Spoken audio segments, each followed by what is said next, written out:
What's up, everybody? Welcome back to another Raid Shadow Legends video. Now, I want to drop a little bit of information on y'all today about another system that you're going to be using to enhance the power of your champions in Raid Shadow Legends. Why am I making this video? Because these are questions that I had myself, and I was having a hard time finding some very clear answers for, so I wanted to find a way to clearly communicate that for you in a more concise manner. But what we're talking about specifically is the Altar of Souls and ascending your champions within the game. And that can be found down here. Now, you won't have this unlocked right away. You do need to level up your account before this becomes available. And the reason for that is because you're not going to be worrying about the Altar of Souls for a decent amount of time, probably at least a couple weeks into trying out your raid account for the first time. Speaking of, if you don't have a raid account and you're interested in trying, you can actually sign up with my link in the description or in the pinned comment of this video to get a free epic champion on your account starting off. And that epic champion is Rector Drath, who is a big supporter that you can add into your account. She's got a heal and a revive built into her kit, so she's helpful in both PvP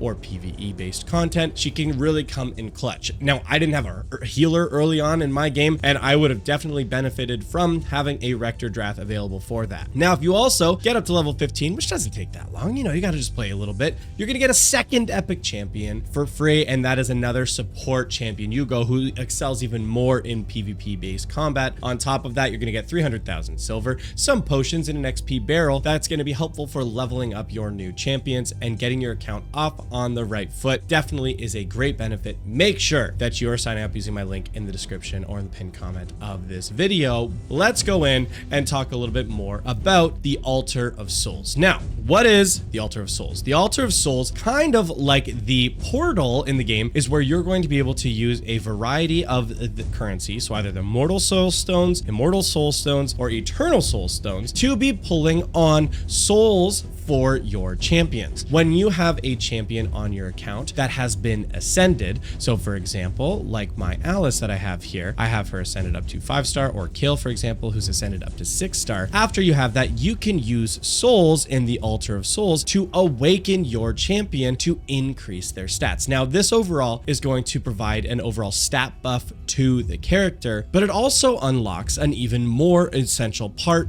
of your account, and that unlocks additional blessings. So if I go over here to Kale, then I click this blessings tab, you can see on the bottom corner, once he gets a perfect soul at least to 1 star, it unlocks this blessing slot. And in this blessing slot, you can then go through and unlock or select various blessings that are available for the champion, increasing their utility overall, and again, more fine-tuning them into their specialized roles. Getting this is definitely more to a mid to late game mechanic that you're going to be utilizing to get more power on your champions. Now, you may be wondering, Connor, what the heck? Where do I get Immortal Soul Stones? Where do I get Immortal Soul Stones, Immortal Soul Stones, Eternal Soul Stones? How do I get those? You can get those through the Mystic Market. And in the Mystic Market here, you can see we can pull Mortal and all the different Soul Stones, as well as using some essences here. If you have them, there is also a Soul Merchant. Now, this is a rotating shop. It refreshes every now and then, and there will just be different souls that are going to come through here that you can use to just purchase outright as a way to get more power for your champions. For example, actually, I might even just do this. I can buy a perfect soul for the Bellower. Like that, just gone ahead and purchased. Now, these currencies along the top, you might be wondering, how the heck do we get those? How do I get the currency that it takes to get these soul stones? You get these currencies in the dungeon of the Iron Twins Fortress. When you clear the Iron Twins Fortress, you're going to have an opportunity to, one, just get these essence drops directly for purchasing in that shop, or you're going to get this dropped currency here, the Immortal Soul Coin, which then you can use for purchasing in the shop as well. Now, to show you what that process is going to look like is in the Altar of Souls. When you pull using the Mortal Soul Stone, as you can see here, after every 10 shards of pulling on the Mortal Soul Stone, you're going to get 200 of these gold Immortal Soul coins. You can then use those Immortal Soul coins in the Mystic Market to then purchase Immortal Soul Stones. After you've done at least 10 pulls of Immortal Soul Stones, you'll get 300 of the Eternal Soul Coin, which then again, in the same thing in the Mystic Market, you can use to purchase Eternal Soul Stones. Now, the drop rates between these Soul Stones are different. So for example, in each of these columns here, you can see there's the Mortal, Immortal, and Eternal. On the Mortal, Immortal, you're going to have a really high percent chance of getting rares, 62% chance. On the Immortal, it actually goes down to 37% chance, and you've got a 42% chance on Epic. So you're way more likely to be getting Epics from the Immortals. And then on Eternal, you're basically guaranteed an Epic, good chance on a Legendary, and a 10% chance on a Mythical, and that you can get these. Now, if the content today has you interested in trying Raid Shadow Legends, you can sign up with my link in the description or in the pinned comment to this video to get the free Epic Champion Zargala for free. After reaching level 15, you will get the Epic Champion Yugo, a great cleanser and debuff supporter. From March 5th to March 31st, you can use the code Supreme6 to get another legendary champion, Supreme Gallic, on any new raid account. In addition, you'll get 300,000 silver, potions for leveling, and an XP barrel that will max your character's level, all for free. So just make sure to check out my link in the description. Something else to keep in mind when you're getting these drops for these different awakenings is they need to be the correct slot to use them in Awakening. So for example, if I select Alice here, I can't select this soul right here because, as you can see by indicated with the empty stars, I can only use this on a 3rd star slot here. So to be able to use that, I need to use the earlier one first. So if I go ahead and select that, awaken this champion to get blessings, awaken. First time doing an Awakening on this account, and we've got Alice up to Awakening 2 from the altar, and we can actually go ahead now, as you can see, and use the 3rd star Awakening, and I can use that on her as well. Boom. Now, if you are newer to the game and you haven't done it yet, make sure you're doing your Alice chase. If this hasn't rotated to another champion or another event, you can get all the way up to Perfect Soul 5 if you're clearing the Phase 2 and getting all the rewards here, as well as the Primal Shard and some pretty helpful early game artifacts or accessories here to, really boost her damage, just as a little sidebar. I want to show you what pulling on the Mortal Soul Stone looks like. So we can go ahead and hit 100,000. Oh, wait. I don't have enough silver. Listen, I need a right quick way to prove to everybody that I have copious amounts of money and I hate sex. Right, just gonna do a few campaign clears a little quickly here just to get a little bit of silver. Probably should have thought about that before I started doing the guide video, but it's not that bad, right? Okay, we are back in the Altar of Souls. I wanted to do a 10 pull, so I got a little bit of silver real quick. It's fine now, So let's do a quick 10 pull here.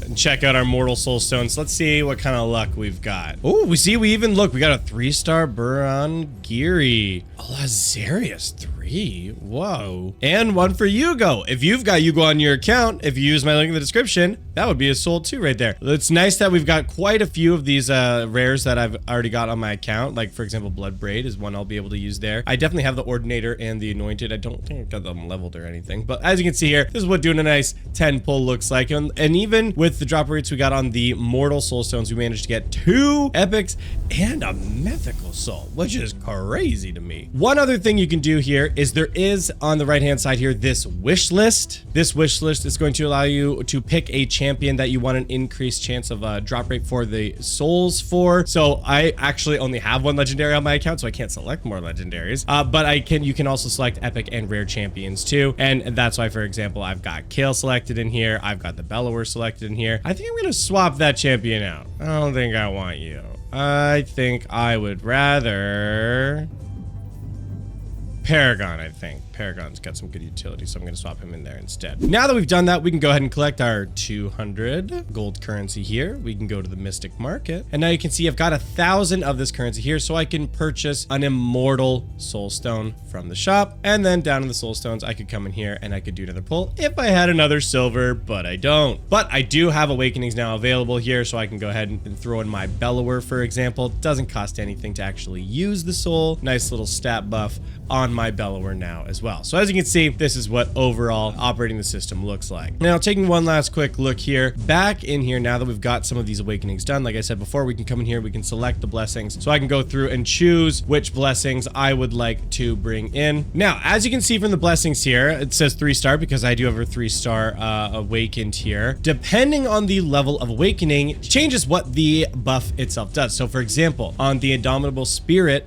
Blessing. If I use that, there's a 5% chance of blocking debuffs, plus 2,200 HP or 5,250 to legendary champions. Again, more attack, plus 10% blocking debuffs, and plus 300 defense, and plus an additional 300 to legendary champions. So it's definitely the higher the awakening, the better for your champions. Like, it's just some great raw stats that are being added in here that are going to be increasing your champion's battle power overall. So definitely a system to keep an eye out for, not one that you're going to need to worry about like rushing, especially in the early game. Early game, most of your time and resources are going to be going into just leveling and ascending your champions. Again, just as a reminder, like I said, at this point, I've still only got 4 at level 6, and I've been grinding for a while now and been trying to do that. But that is kind of it. Like I said earlier in the video, make sure to use my link in the description or in the pinned comment to this video to get the free epic champion Zargala. And after reaching level 15, you'll also get the free epic champion Yugo. 2 great epic champions to get your new raid account started off right. From March 5th to March 31st, you can use the code Supreme6 to get another legendary champion, Supreme Gallic, on any new raid account. Also, this is going to include 300,000 silver, potions for leveling, and an XP barrel that's going to max your character's level, all for free. So make sure to check out my link in the description. But I hope you found this video helpful in explaining the Altar of Souls. It's not as complicated as it may first appear. It's pretty straightforward. But again, don't be panicking too much. But that's going to be it for this one, everybody. Thank you so much for watching. We'll see you next time.